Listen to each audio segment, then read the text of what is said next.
মাহবুবুল হক ৩৪ বছর ধরে ভাড়া বাসাতেই কাটিয়েছেন।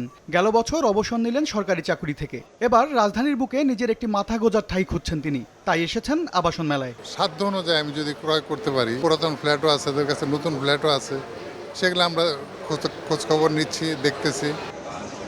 মঙ্গলবার রাজধানীর আগারগাঁওয়ে আন্তর্জাতিক সম্মেলন কেন্দ্রে আয়োজিত মেলার দ্বিতীয় দিনে মাহবুবুল হকের মতো অনেকেই এসেছেন সাধ্যের মধ্যে একটি ফ্ল্যাট বা প্লট দেখতে। ফ্ল্যাটের দাম বেড়ে গেছে তো অনেক। হ্যাঁ, আমাদের সাথে মিলে যদি মেলানো ডিফিকাল্ট, তো চেষ্টা করে দেখছি আর কি কীভাবে মেলানো যায়। অল্প বাজেটের মধ্যে যে হয়, সীমিত যেটা আমাদের বাজেট আর কি, সেটার মধ্যে হলে আমরা নিব। আবাসন ব্যবসায়ীরা বলছেন, মেলায় ক্রেতাদের জন্য তাৎক্ষণিক বুকিংয়ে বিশাল ছাড় সহ থাকছে ল্যাপটপ, এসির মতো উপহার। ফ্ল্যাট ওয়াইজ 5 to 10% পর্যন্ত ডিসকাউন্ট এবং স্পট গিফট হ্যাম্পারের ব্যবস্থা করা হয়েছে। ক্রেতাদের জন্য 5 লক্ষ টাকা ডিসকাউন্ট দিয়েছি। হোম লোন আমরা 70 থেকে 80% পর্যন্ত দিচ্ছি, যেখানে আমাদের ইন্টারেস্ট হচ্ছে 12.99%। আয়োজকদের দাবি, গৃহায়ণ শিল্পকে এগিয়ে নিতে এবারের মেলায় 1000 কোটি টাকা বিক্রির লক্ষ্যমাত্রা নেওয়া হয়েছে। পাচ্ছেন ব্যাপক সাড়া। প্রত্যেকটা প্রাইম লোকেশনের কোম্পানি আমাদের এখানে অ্যাটেন্ড করছে।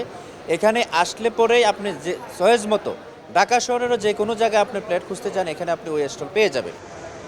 প্রথমবারের মতো মেলায় ফ্ল্যাট প্লট ছাড়াও গৃহঋণ ও বাড়ি তৈরির সরঞ্জাম যাচাইয়ের সুযোগ পাচ্ছেন ক্রেতা দর্শনার্থীরা।